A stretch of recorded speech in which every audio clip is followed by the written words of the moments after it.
What's up, guys? We are live in Arizona, real, raw, and live. Monster Motivator TV coming to you. We got an awesome guest. I'm pumped, baby, because it's the real deal. It's what I always love to share with you guys. It's always about the wisdom, right? Wisdom trumps everything. You can keep the knowledge, you can keep the theory, keep all that in your pocket, like Gary V says. I want the real life, real wisdom. Did you do it? If you did it, share it with us. And that's what we got here live and in color. My boy, Kolby K. What's up, my man? What's up, dude? How are you, brother? Man, I'm excited to be on the show, I'm excited, man. I'm pumped because, you know, he's been down that road plenty of times. He understands what it takes to build, tear down, build, tear down. And this guy walks the walk, man. If you get knocked down, you got a decision to make.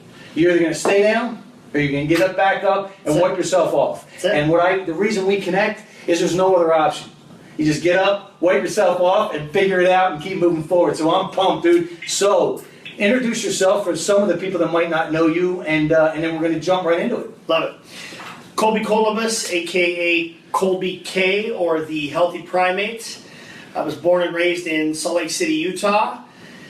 Son of an entrepreneur and a physical laborer. And work ethic was kind of built into our family's DNA. Okay, so you had this just start from the beginning, right? Yeah, you actually had the combination that a lot of people don't have. I know you said your mom was an entrepreneur, a badass entrepreneur, and your dad was that, you know, the grind. That's it. He was the company guy with the grind. Yeah, worked the shovel, like physical labor type of work, digging holes for the water company. Major character, brother, major character. So you had that combination growing up. What do you think you got from that? What did you pull from it besides the work ethic? What do you think you pulled from that? Because that's an interesting combo, man. And what else? The other thing I like about that is it's different.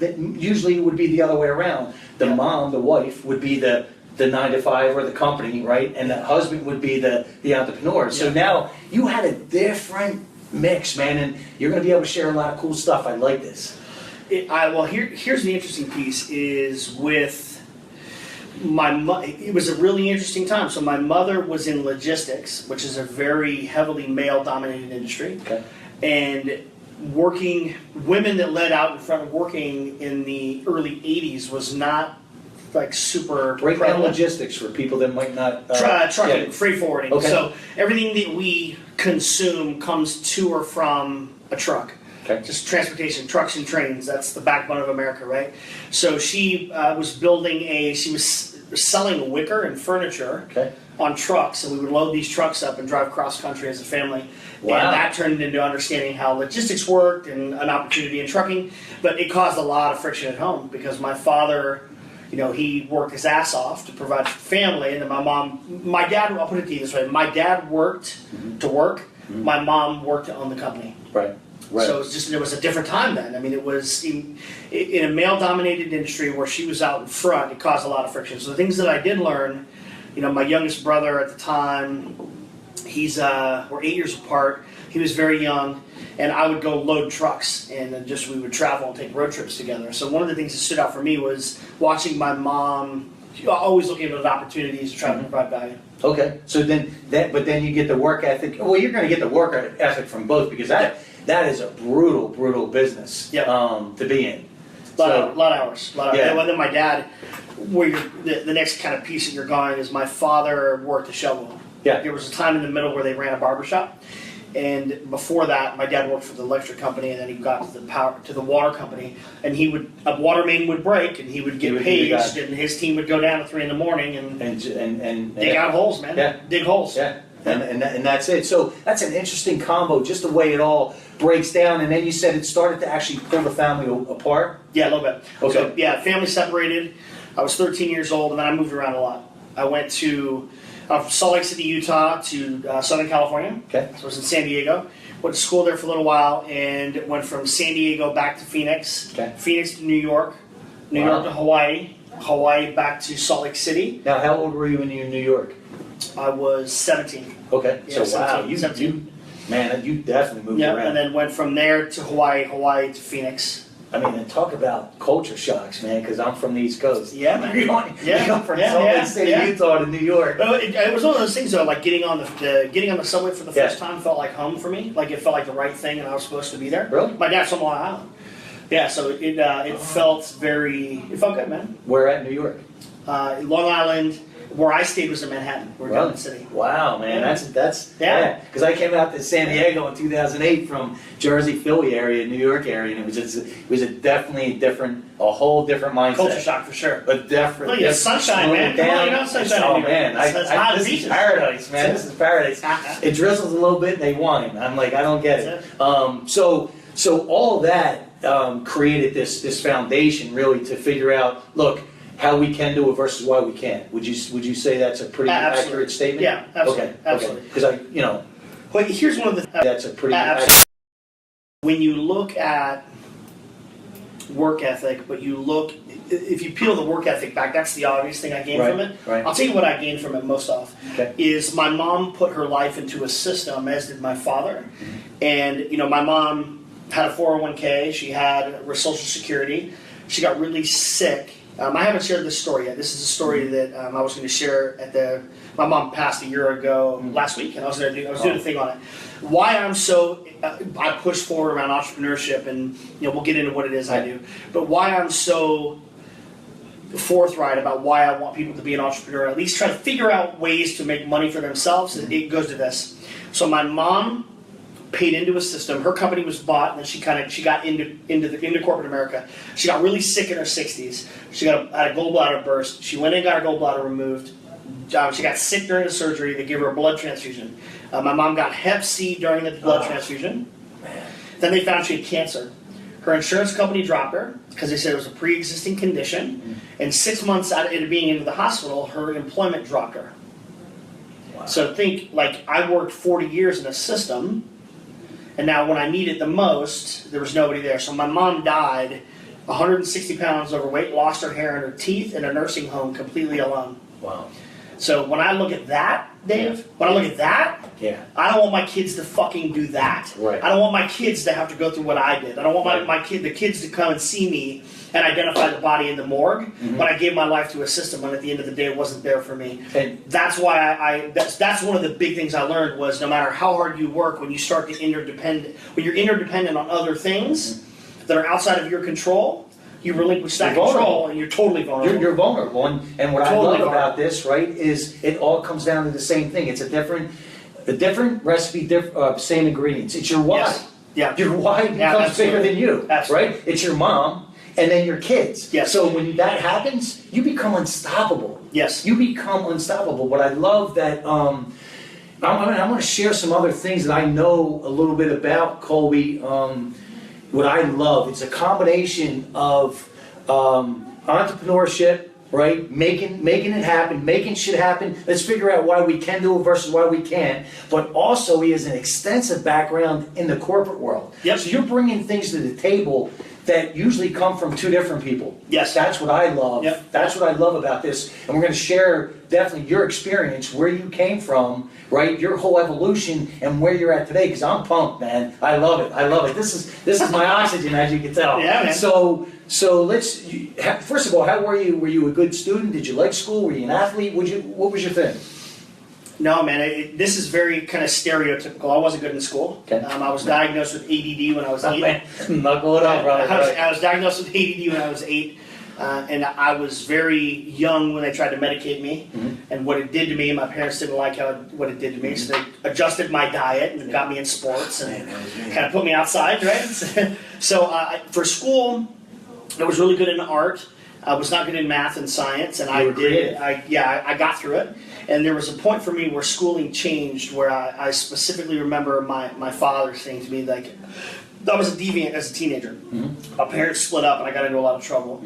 And stupid shit, right? Graffiti, stupid, juvenile stuff, nothing major, just stupid things. And I remember my dad saying, "You're going to be dead or in jail. Like if you continue, you're like 2 decisions away from like major things happening to you. Right. And if you continue to go down that path, like you're going to be dead or in jail. You're not going to be anything." And I remember distinctively my dad. We were at a camping trip. We were in Utah on a family camping trip. Just him and I, and my brother might have been with us. And he said that to me, And like, I'll never forget the phrase your dad saying, like, you're never going to be anything. Right. And I was like, yeah, okay, well, you know, Bring it. go pound rocks, Bring it. go pound sand. Like, I'm going to do something. Bring So it, yeah. I remember going into my junior year of high school, I had, for numbers sake, let's say it's 5 or 6 credits, you needed 21 to graduate. And they were like, this isn't going to happen. And I had a run-in with the law, and they were like, okay, we're going to put you in a juvenile facility if you don't shape up. Or there was this church program that was to go live in Hawaii and pick pineapples. Oh, there you go. So yeah, There's a no-brainer. So I went to Hawaii. So I went to Hawaii and picked pineapples, right? But in this, I went to school 2 years year-round. And I buckled down, and I was heavily involved, and I started meditating. I started like really feeling better about myself. I was 17, right? Right. And I went to school for 2 years, from 17 to 18, almost to 19. I just went to school year-round for 2 years and graduated with honors. So it was one of those things where I did it to prove, but then when I had a chance to go to university, like I have a really hard time sitting still, believe it or not, Dave. Right. Put me at a desk all day. We're bouncing off Man, each other. I struggle with it. So, no, I wasn't, it's the stereotypical what you want to hear is, no, I wasn't a good student. There's a place for school for elementary education, and when you get to higher education, it's different. But no, I wasn't a good student. Right, early on. But then you found yourself. I'm a student of life. I read every day. There's things that I've had really good teachers, and hard work, plus the willingness to learn and being humble, Right. equals some really cool things. It absolutely does, and I'm a firm believer that it's a tragedy in the public school systems anyway that personal development isn't taught from day one. No. Because that's real. No. That's the world. Critical thinking, problem solving, how to grow and harvest food, how to EQ, purify water, EQ. how to understand how the economic system works. Yes. Like, just teach those 5 principles outside of like reading, writing, arithmetic. Change the world. It would change the world. It would we don't want critical change our thinkers. country. We don't want critical thinkers, man. Yeah, you're right. You're right. Get in line. It's that Get in robot. line. It's the factory system. They don't want critical thinking. Yeah, it's the robot, and then we're so completely polar opposite of that. Yes. Our DNA, Yes. our personality. Yes. I can't be in a box. Well, think about that. Then, when we were kids, we were continually almost told like there was something wrong with us. Always. There's something wrong. Sit down, Dave. Sit down, Kolby. Stop moving around. Don't touch your brother. Like, I do this with my kids right now.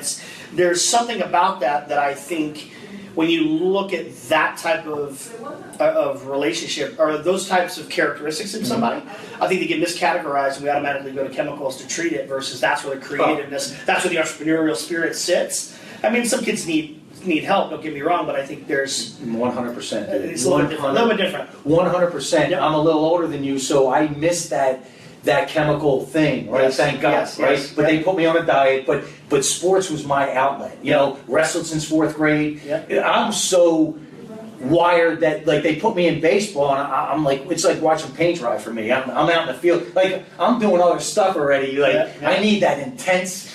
And wrestling was just perfect, man. They locked me in a padded room and we just went, for hours. It was just perfect for me. So all that being said, I just want to touch on one thing because I thought it was really cool, very interesting. You're in Hawaii, you're doing some meditation, you're finding yourself, but you're feeling good about yourself. And I'm a big believer that the epicenter of all of us is our self-image. We could build it up, we could tear it down, but we can't outperform it. Yes. And as we start to build, and I believe the greatest gift an adult can give a kid is a strong, powerful self-image. Because I believe it stops us. It either moves us forward or moves us backwards, man. Yeah, and I agree. In your belief system. So there was something there that started to build that self-image. What do you think that was? Karma. Break that down. So I had done so many stupid things and I'd hurt so many people behind me. I was a take. What can I get? What can I get? What can I get? Not what can I give? And I had this... I started studying Buddhism and like Taoism and started getting into this weird. At that time, it was it's 17 is a critical time. You think you can solve the world's problems? Right. So I thought it was Yoda or something. And I got into the balance, what the balance meant. And there was this big karmic debt that I wanted to pay back. And taking versus giving became a big switch for me, where I wanted to figure out what I could give back versus gain from a relationship. Early on, was that a subconscious or was that a conscious decision? That's a conscious decision. So you actually schooled yourself enough to say, you know what? This ain't working. Yes. this is the wrong recipe. So you realize that the giving is okay. Through that. So that's what I love about that, and that's what I love about personal development. Last 17 years, it's changed my life, man. Yeah. And I can't get enough of it. I just can't get enough of it. I love it. That's why I just saturate people on social media with all my stuff. I love it. So now you're in your early 20s. Where are you at? What's going on in your world? I'm in the music business. I thought that was going to be kind of the catalyst for me. Okay. I was doing booking shows for some pretty large acts. I was running some live music venues. It was really one of the first times I created a job for myself. Okay. We created a marketing promotions agency with my friend Mike and Brian, and I was the DJ or would book the talent. So I went into music, and I thought music was going to be the way. I got married young, had my oldest daughter young, got divorced young, got full custody young, and here I am at like 23, thinking I was just in the music business, going like, this is it for me, and had to make some decisions like, what do I want to do? Do I want to be this father, or do I want to go be this rock star? I mean, we were touring all the time and had some really great opportunities. You just can't be a dad. And it's just too hard. No, it's too hard. So I chose to be a father, and a choice that, being a parent, regardless, and I know my wife's tuned in on one of these, and she can tell you that we got 3 little ones on top of my oldest, and having children is a really, really hard with 2 parents, let alone 1. Oh. And I just couldn't imagine you do it. And I moved to Phoenix, moved back to Phoenix from Salt Lake City. So here I'm 23, 24, full custody of my daughter, and I walked into, those people who follow along in my narrative have heard this story 100 times, but I walked into corporate America. I get here and I fill out 17 different kinds of resume for any kind of work, from a bouncer to a rest serving tables. I need work, man. I need work. So just anything I can do to work. And I get a job in technology. And it was in corporate America. And I remember, I opened up the doors, and it was like a scene out of this movie, Boiler Room. Okay. It's 1,000, 2,000 people on the phones, selling to businesses, and the energy and the excitement. And they're giving out prizes and making money. And there's new cars, and they're driving in a beat up. I don't even remember what I drove. Beat up Honda. Right. And I remember parking and looking at all these new cars. And I'm like, wow. Yeah. And I get there and I walk in the doors, and it was just like something out of a different movie. Yeah. And I see the executive in the corner driving the German sports car, and I'm a humble kid, man. I didn't have a lot growing up, and I had a mattress on the floor at 13. I was 14, and I remember saying that monetary success is for me. Money is how I'm going to gauge success in this journey. Yep. So I attached myself to the top performers and said, what do you do? How do you do it? Why do you do it? When do you show up? What are you saying? Why are you saying it? And it wasn't that I was really smart, Dave. I paid attention, and I was a student, and I was humble enough to know, I didn't know, but I was hungry enough to know I'm better. Right? I know my skill sets. Right. And fast forward that story, kind of through 15 years, I went from being an individual contributor as a sales rep to a product manager, to a director, to an executive, then leaving, and then coming back. And I went through corporate America for 15 years and became an executive at 2 different Fortune 500 companies. Managed about $1 million in marketing dollars a month. And it was for companies Dell, Hewlett-Packard, Cisco, Apple, the largest technology companies on the planet. We were selling their products and services. And with that became building a sales team and building the marketing programs. And through this process, I learned not only how to differentiate in a model where people were very happy just kind of doing what they were doing, was I had a very specific goal of that corner office. I wanted to get to 6 figures fast, and I wanted to provide as much value as I could and learn as much as I could through the process. Okay. And through this, I learned how the sales process works. Why do customers buy? How do you substantiate the need? How do you position the right technology? How do you build a value proposition? How do you manage marketing that's effective? Everything from print to radio to events, to being a cornerstone. In Phoenix Stadium, or here in Phoenix, Arizona, we built the Cardinal Stadium for the football team, and we were the cornerstone sponsor. So how do you negotiate a contract for endorsements for an NFL team, and all that kind of stuff, to building out teams that 200, 300, 400 people through my career, from a new hire to a veteran. How do you motivate people, and how do you show people they're part of a bigger picture? I learned all of that through having good people around me, but being willing to understand that these things matter. Right, and how do you lead? And then what I love about that is what you bring to the table you would have never been able to get or experience if you had your own business at the time, because you just won't won't have that at your disposal. No. You won't have that stadium. You won't have that. So again, you're still bringing both to the table, which is very unique, man. And not only that, it's not like you were in it for 2 years. You're talking 15 years, yeah. man. You're talking major stuff. Yep. And want to give you a little credit myself here is I know that you talked about, well, you weren't the smartest guy, you weren't this, you weren't that, but you outworked them, you laced your boots up and you got to work and you figured it out and you stayed humble. Yep. Right? And you had an end goal. How do I model these guys? Yes. Right? And I'm a big fan of that. Who's doing it? Yeah. Are they doing it? Then let's model it. Well, what does Tony Robbins say? Success leaves clues. Oh man, Right? all day long. Follow where the clues are. All day long, and he's a huge on modeling because it just makes so much sense, right? It cuts down that 8 to 10 year craziness, right? That we could go down. So I love that. Here's one of the things I learned through this entire process is I would never, the shit that I do today to then, I would never have an employee do something I wasn't willing to do first, and I would always do it to show them. Okay. So whether it was pick up a phone and cold call customers and like try to position your technology to, I got a guy who had $1 million order that got lost or broken on UPS. Like, how do you overcome that? Right. Because that is bigger than earning a client sometimes. How you deal with adversity sets you apart. At that moment, you Yes. know, and Yeah, how do you, and then obviously leadership 101, right? Yep. How do you become, like Bruce Lee says, water, right? You have to constantly maneuver around, and even though you were in the corporate world, right, you still were putting out fires like crazy because that's what you did, just like an entrepreneur. Yes. Right? Yeah, on a huge level. On a doing it at the high level. Here's one of the things I also learned, Dave, is I learned sales process, I learned marketing, I learned supply chain from manufacturing to a reseller, to, from a manufacturer to distributor to a reseller to an end user. Every piece of that value chain, from how we get our telephones to our food, there's a supply chain behind it. So understanding how each one of those aspects works with hundreds of millions of dollars on the line, like you learn a lot in those environments, and that's helped me be very. I got this nickname as, we talked about this, as the executioner, because I've always been wired as an entrepreneur within even big organizations. Yes. Is I do not mess with silos. I don't have time for bullshit. I'm black or white. Talk about a silo, so people are clear. So within any kind of company, it could be 10 people, it could be 10,000 people.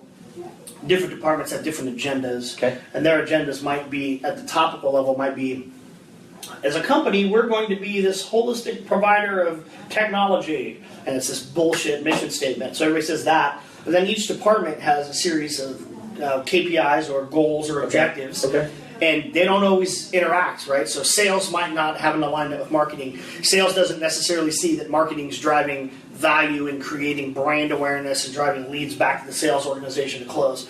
The finance organization might not necessarily be aligned with sales because every customer's got to have like net 30, net 45 terms, credit card, and finance is going to control the capital for accounting and accounting principles. And if you don't know what makes each one of these things tick, you work in like I just work here. I work with my blinders on. I'm going to sell stuff. I'm going to market stuff. You don't realize that these departments have interdependencies.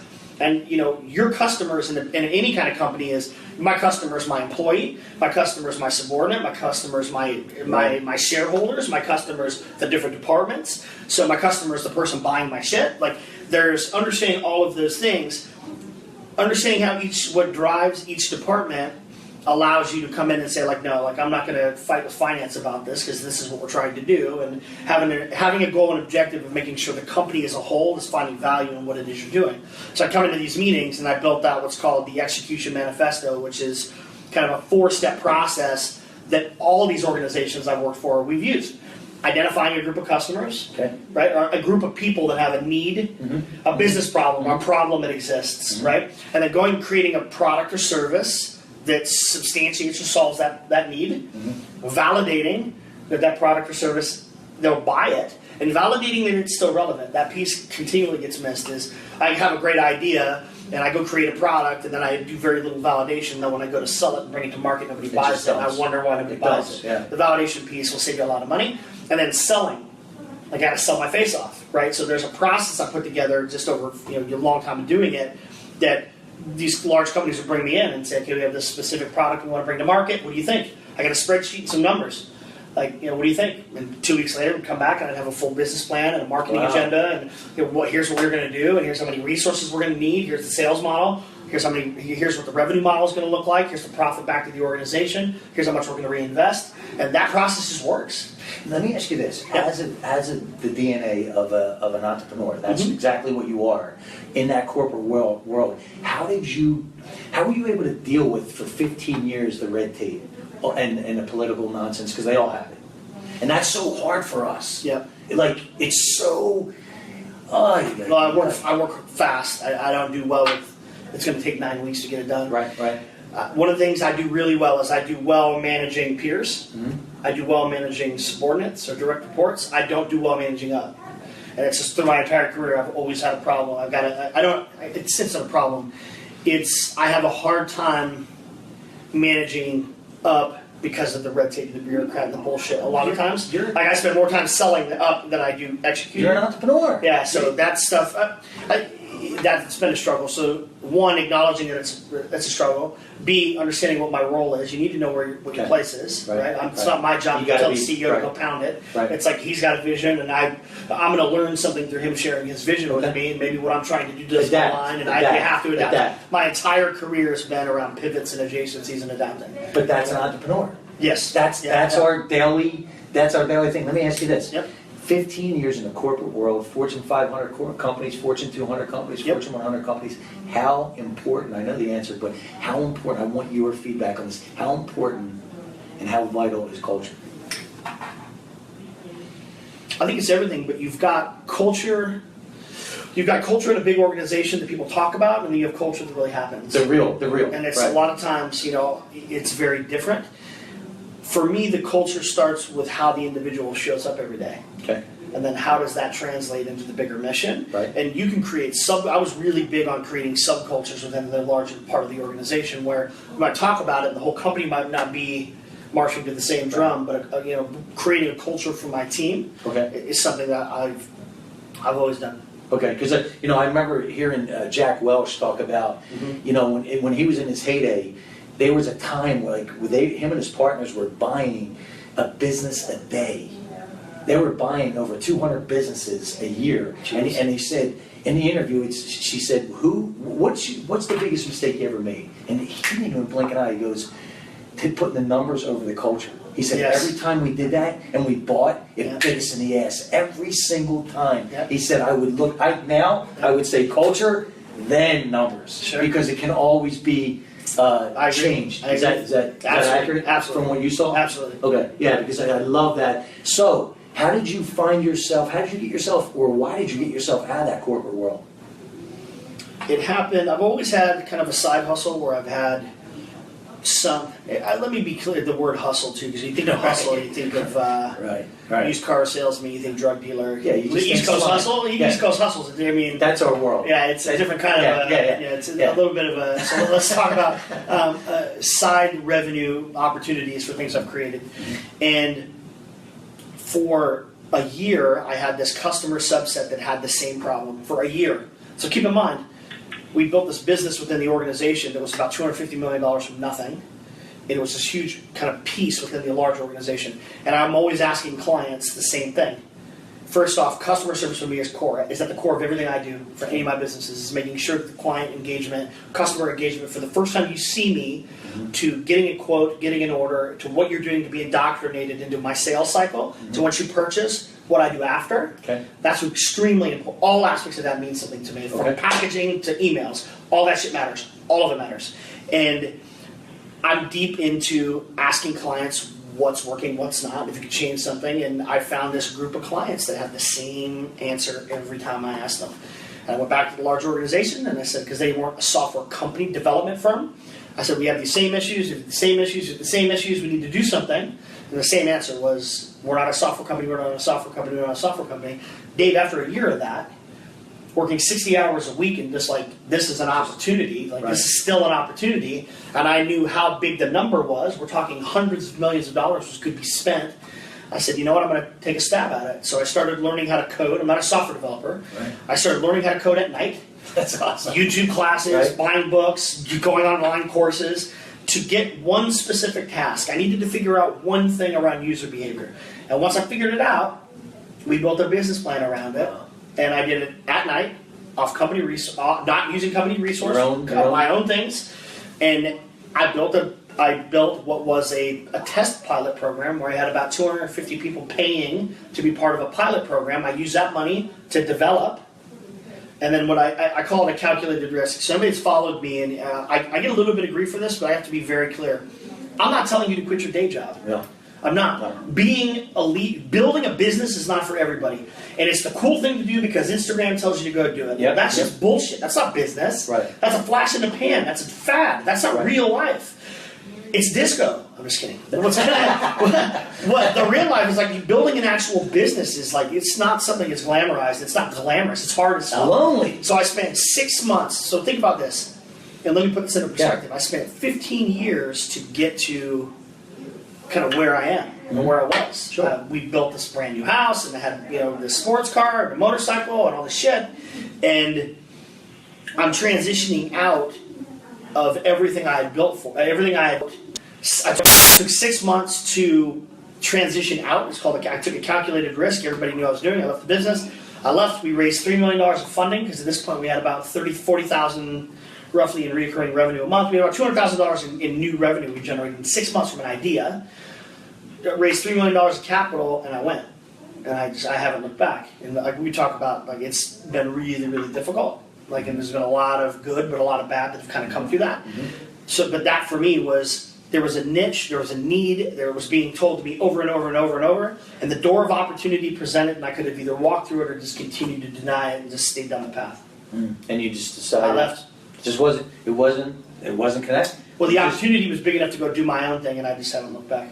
Okay. That's and like you said, it's not for everybody. And no. It's so clear No. for people to understand. It's a lonely road, man. You're on an island a lot of times. Yep. And we're always looking to connect with that connection, right? Like, yeah. Man, he gets it. Yep. Right, he gets it. Yeah. Because it and when you can identify that, is understanding who you are. It's so vitally important. I mean, understanding who you are, what you're doing. So before we go any further, let's see if, I know we had some people jump on, and I know you're live streaming as well, so we're going to have some people.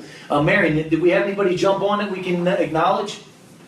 Yes, Cindy at camera line. Okay. Hey, Cindy. Cindy, what's happening? And she says, amazing, love you both, and later, amazing what you concord. Awesome. Awesome. Thank you Appreciate so it, much. Thank you for taking the time and jumping on. Anybody else, Marion? Yeah, Cindy Lemke sent out a group shout to Christina Logan, Nicole Hulk, Julia Masto-Paul, Lori Morgan, or Morris, I'm sorry, Linda Bart. Got some call-outs. Barden. Shout-outs. Belkoff. Yeah, you guys have to watch this show. Hey, Cindy, thanks so much. We're feeling the love. Thank you Cindy. so much. Appreciate it. Anybody else? No, that's all. Okay. Let's And see I know here, we got guys. some- I'm gonna just take a quick look at my live stream. Cody Lynn Smith, amazing. Stephanie, genius at work. Kolby's on fire. Thank you, guys. Love you all. Stephanie Lang, Joe. I turned off the Trump news to listen. Hey, what's up, Joe? Let's see. Alex Benson. Sorry, I meant to type the whole message. The name of the guy's podcast is in the title of the live feed. Yes, it is. What's up, guys? What's up? Thank Let's you guys see. for jumping Audra, on. Eugene. What's up, y'all? What's up? Susan Day. What's happening? We got Kate. Let's see. Kate Lasky. I'm so grateful that you tuned in as you started discussing medical. That's all I have ever dealt with before. With pre-existing conditions, being sick as a preteen. I love you sharing your story. An outlook that most don't. Thank you, and I'm sorry for your loss. Hey, thank you, Katie. I really appreciate it. Let's see. Ben, what's up, dude? What's up, all y'all? We got a couple hundred people on here. Beautiful. Love y'all. It's okay, cool. Thank you for jumping on. Travis, the primate is in the house. All right. So now you're out of the corporate world, and you're doing consulting. Or No, you're so I doing leave the Okay. corporate world. I build Okay. a software company. Okay. I get sued. The company I was at sued me. I can't go into lots of details. They sued me. Sure. And I used the IP that we had written. So the code that I had written specifically for the software company was around user behavior. Okay. And I took that, and the guy that was co-founder of my company was good friends with Steve Nash and this guy Leandro Barbosa. Said they wanted to start a sports agency. And this is one of those pivots and adjacencies. Right, You're right. Like if you weren't there, you'd never believe that any of this shit happened, right? And he said, listen, I want to build a sports agency. What do you think? I said, give me a couple days to think about it. And what I noticed, first off, I'm not a lawyer, but I've got 15 years of handling $1 billion worth of contracts. That immediately gives me credibility in the world. So I could be an agent if so I chose to. Right. When I saw where there was an issue, there was an opportunity, it was treating each athlete as a brand, taking our code with track user behavior, treating each athlete as a brand, leveraging social media and sponsorships to show return on investment. So we had about 150 athletes that we managed, and then I went from that to, what did we do after that? Into a consulting gig for Dell, doing some big data stuff. Went from that to a hosting company in the UK. And then what I found, Dave, was this big, like every day I get people that are like, hey man, I have an idea. I want to figure out how to take that idea and do something with it. I don't know what to do. It seems like you kind of know what you're talking about. Right. And that turned from, so large companies still, I do consulting gigs with them regularly, where they'll bring me in and say, we want to launch a new product, we've got a marketing idea, how to leverage social media, those kinds of things. Let's get this thing rolling. Yeah, so they'll hire me to do that. And then I've got people now in my personal network, which is about 10 or 15,000, that will reach out and say, hey, this message resonates with me. Okay. I want to do something more. Whether it's part-time, full-time, or I just want to build a plan to generate more revenue.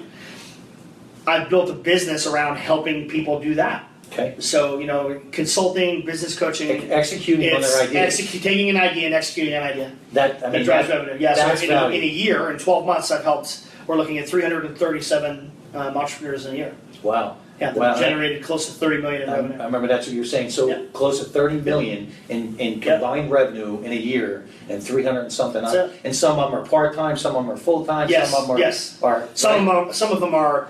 I've got this information product based on my knowledge base where I want to educate ship owners. I've got this education base that I want to put into a subscription service that's a private Facebook group for mothers who knit. I've got a private Facebook group here, or I want to launch a supplement business because I own a supplement company. I want to launch a supplement line. How do I do it? So it's all over the place to companies that are in business today doing $10, $15 million a year that are like, okay, our customer engagement could be better. How do I leverage social media to tell a story? How do I leverage marketing the way it should be done? How do I use a funnel, and then how do I do email sequencing? So it's all over the place, dude, but it sends the fundamentals. But you know what's so great about that is people are going, wait a minute, how can he know about this? How can he know about that? Because it's simple, right? Not always easy. It's life.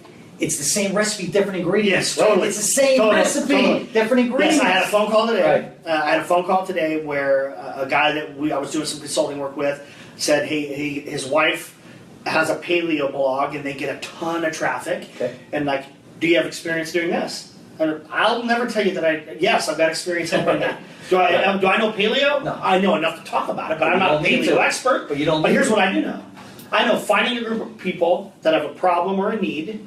I know building a product or service. I know validating that product or service. And I know sales and marketing really fucking well. And all of that goes together. Each one of those pieces goes together. I don't care what it is. A widget is a widget is a widget. Is if you've got a group of people that need something, and you built something, and you validated it, and you want to sell it, I do that. That's what I do. Exactly, and let's be really clear and keep this so simple. It's not what you do, it's how you do it. Yes. It's not what you do, it's how you do it. You're living proof. That's the real. Yep. That's the real, and that's what I love about that. I love it, man. I love that story. So before we jump off, is there anything that I didn't share that you want to share? Because I know that you got a lot of balls in the air like I do. That's just how we roll. I don't know any other way. What? Anything else that you want to share? I want to break. I told a story about my mom that I haven't told publicly online. The other thing I want to bring to kind of market is I own a supplement company called The Healthy Primate. It's been in the background because I spent a bunch of time just with my consulting stuff. I got to stay there. That's paying the bills. The supplement company. So the long and short of it is this: all we hear about is the grind, the hustle. We're working 60, 70 hours a week. Here's what we don't realize is what that does to your body, what that does to the chemicals in your system. I'm not talking about being overweight. I'm not talking about just being a little bit stressed. I'm talking about the chemicals inside your body that cause anxiety, that cause depression, that cause stroke, that cause heart failure, that cause heart damage. Now they cause loss of sex drive. Now I gain weight. Yeah. Okay, that's what happens when you hustle too much. And nobody talks about it. They talk about stress as a byproduct of, it's a crutch. It's a way over here. Or it's a badge of honor. I don't know if stress is bad. No, Maybe. in your some brain people, it is. Yes. in some people, I think we they think wear it. we do. Right. I worked 60 hours this week. Right. I put in 80 hours. I had 2 hours of sleep, man. Exactly. No, you're an idiot. But No, at the end of the day, yes. Yeah. So one of the things I spent 18 months doing when I was in corporate America, I was walking around about 265, lost a bunch of weight, and by happenstance, I met with a guy. You guys know the story. I met with a good friend of mine. His name is Mark. I was like, dude, I'm real tight. I'm really kind of agitated all the time. I run hot. And he said, your cortisol levels are all out of whack. And I was like, what? It's your stress chemicals. Long and short, I spent 18 months cataloging, journaling, and video blood tests of ways to reduce my stress levels through supplementation called adaptogens, natural ways to do that. And I created an ecosystem and a community called The Healthy Primate, where I shared my story of me going through this, right? The Healthy Primate at one point was getting 20,000 views a day. Wow. I mean, the website was off the hook. And I was spending 30 hours a week writing content and hadn't monetized, and I kind of took a step back. Well, 4 months ago, one of the guys that was in our test group said, he kind of pushed me and says, hey, you got to bring this out. So like the whole reason you did this was to help other people, and now you're not doing it because you're so busy. And you're stressed out again. You're overworked. Like you're over here doing this other stuff, and you forgot why you did it and why I started it. And remembering why I started that business was to help people, because we don't talk about it enough. And if mentally, think about it this way: if mentally I can get myself to a position to work at the most optimal level, I'm thinking at a really crisp rate. I'm able to process data. My first reaction isn't to go, ah! My first reaction is to recognize, adjust, adapt, and move. If I can do that first, and then I understand what it takes to be physically in shape, and I put those two things together, now the entrepreneurial spirit can be maximized. Because if I can be the best version of myself, mentally, physically, spiritually, the opportunities to do other things are going to unfold. That's why I started The Healthy Primate. So I'm going to make some really special announcements, and those who follow me through the entrepreneur side and see me sharing the stories. So I did a beta release. We sold 4,000 supplements in like 2 weeks. It's all around stress management. I've got stay-at-home moms, I've got executives, I've got entrepreneurs, I've got doctors, I've got first responders. Everybody deals with stress, and if you can understand what that looks like, you can do a lot more. I'm going to do a full push behind the curtains and show people what I've done to create this business, and we're going to do a full nationwide campaign over the holidays. My goal is to help 39,420 people pull back from stress. Why is that number important to you?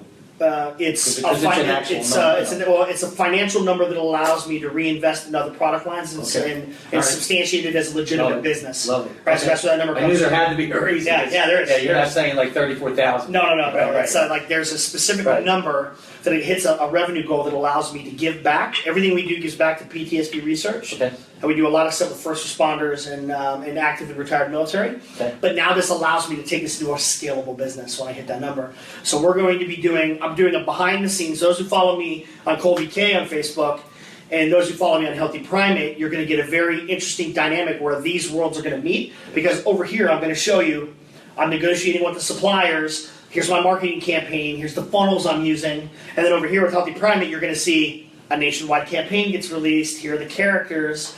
We're doing a viral video series. Like all of these things are going to come together, and then as we get into the holiday season, that'll take an intersect. It's going to explode. So those who follow me behind the scenes that follow me from teaching entrepreneurs will see me as an entrepreneur take a product to market, and then the front end you'll see people buying it and interacting as a full brand. Love it. Those two things will come together. So that's what I'm working on. That's really behind the black curtain. Yes. Here's the other thing I want you to touch on before we jump off, because it's really important. Yes, sir. Because you're all about value, right? Yes.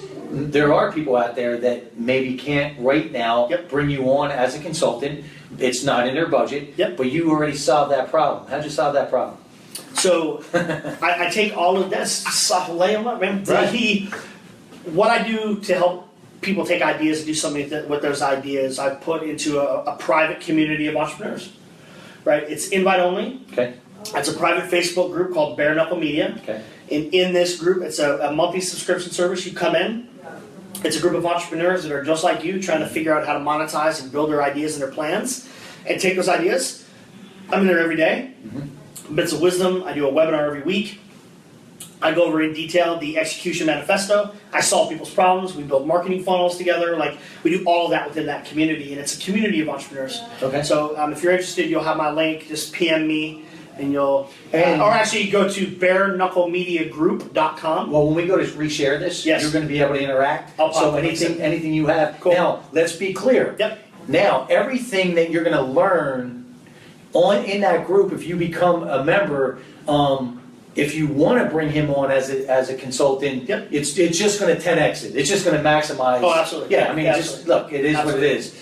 So I love the value you're bringing, dude. I love it, and I love that it's real. You know, it's coming from the real. It's coming from the real wisdom, man, and you just can't buy that. I appreciate you just, it. Experience. You just can't buy Can't it. buy experience, man. No, you just got Can't you buy got to live it, experience. man. It's That's life's it. boot camps. That's it. Because what are you made of? Right? Let's see.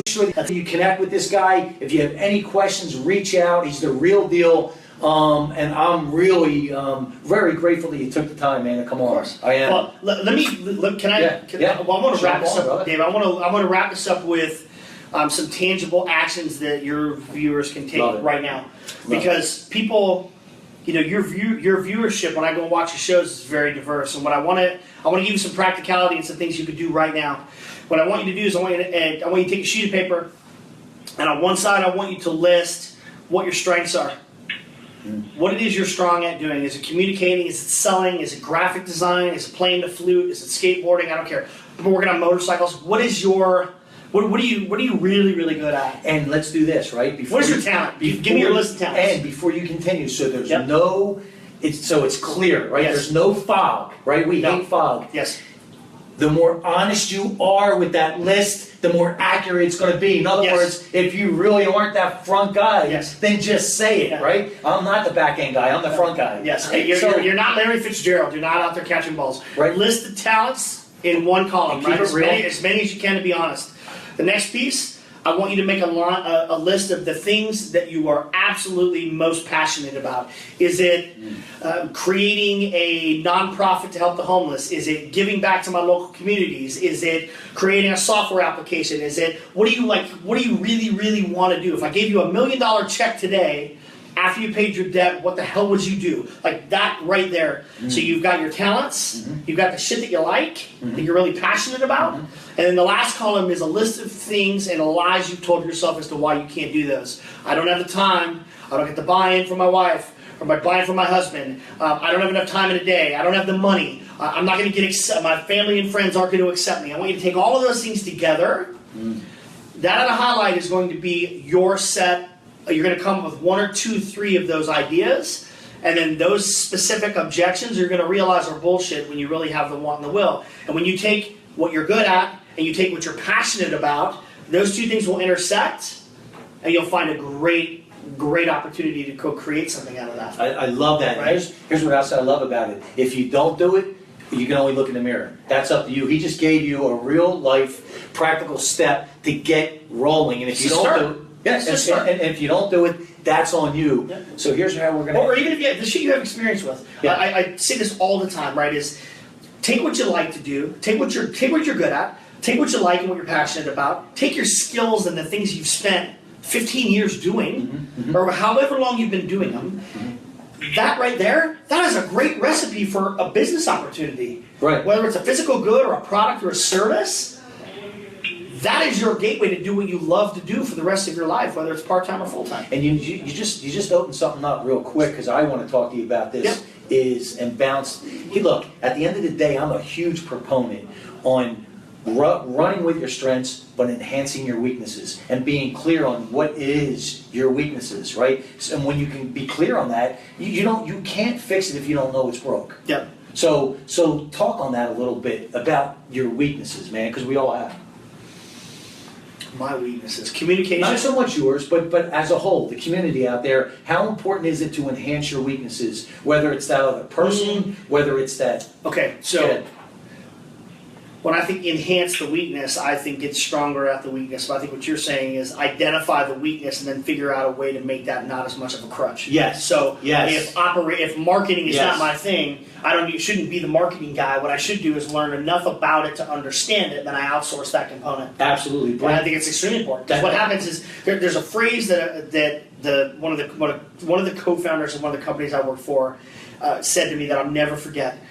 Competitive advantage. Mm-hmm. So when I was in the middle of building a software company, I was getting in and learning how to code, and I was building out the pitch deck for funding.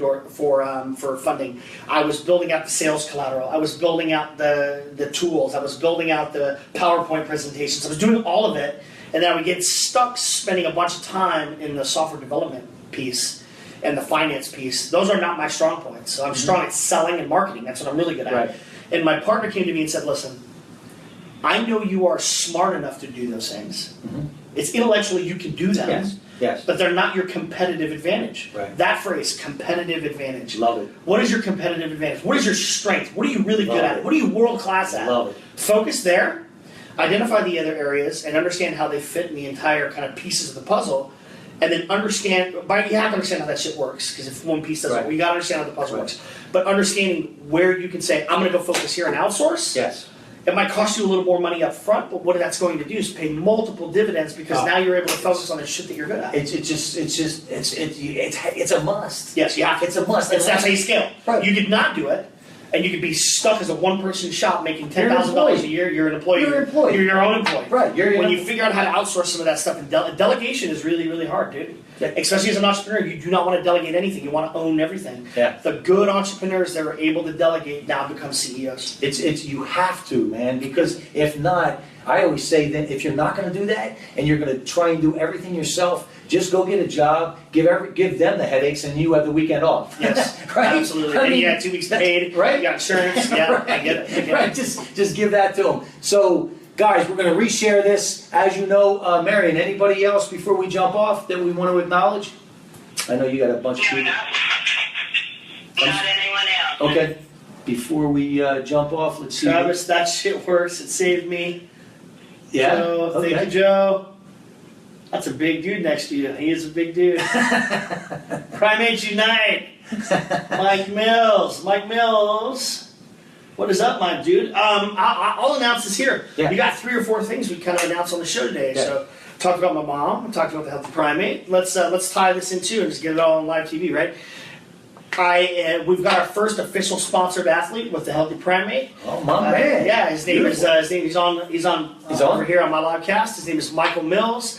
Michael Mills is a wheelchair athlete who was put in a wheelchair later in life, and I have never met a dude with more heart, more work ethic, and more athletic prowess to just outperform than anybody in my entire life. Like, the dude is just a machine. Wow. And what I love most about him and why he fits so well with what we're doing with Healthy Primate is I love just who he is as a person. He's wired with his family. It's about his kids. It's about giving back. It's about being the best version of himself. There's no such thing as a disability. And when I was thinking about people we wanted to get behind, he was one of the top people that came to mind. So this week will be the official announcement, but you heard it first here. Love it. On your show. Love Man, it. Mike Mills, our first sponsored athlete. Mike, man, welcome aboard, man. I'd be excited to meet the guy. I love it. I work with a nonprofit in Temecula called Warfighter Made, and these guys, 2012, they set up, and they're vets, and they fabricate custom vehicles for the wounded vets. They're doing one for a triple amputee right now, and it was really cool. We connected when I had my restaurant, and they lost their about 6 months into our relationship. I get a call, and I'm talking to the founder, Robert, and he's like, "Man, we lost our location." I said, "Let me make some calls. Let me see what I can do." And you know how that goes, man, right? Everyone before you ask for the favor, they tell you everything they can do. Sure. Once you call in the favor, they run. All you see is brake lights. So I took a day, and I said, "You know what? I'm going to find these guys something." And I took a day and just called from signs. I finally linked this realtor. I said, "This is what these guys are doing." I call him up, and he says, Robert goes, "You did what?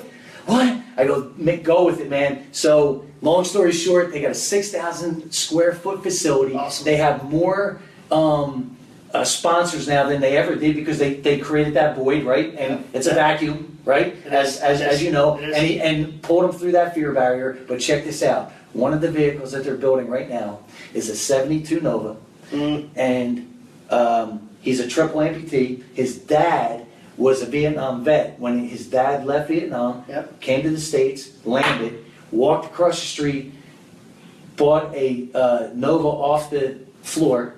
That's the Nova. The same car? That's his old man's Nova. Wow, dude. That's so powerful. So That's they're the powerful. dudes. Yeah. So I'm excited to meet this guy, man, and a lot of good synergy. Before we get off, man, Yes, sir. I'm a big proponent on you can only be in one state at a time. So if you're in a victim state, you can't be in a gratitude state. Yes. If you're in a gratitude state, you can't be in a victim state. So we do what's called the Monster Motivator Roar. Now the roar is just as important as the pose, and here's what this is about. Okay. You can live your life purring like a kitten or Yep. roaring like a lion, and I know you want to roar like a lion. Yes. That's who you are. Yes. So on 3, we're going to do the Monster Motivator pose, and it's this. You ready? Yeah, I'm ready. Ah! Oh, I got On that. 3. I got 1, that. Yep. 2, 3. Ah! My man. Love it, brother. He's happy Thank on you, that. man. Thank you.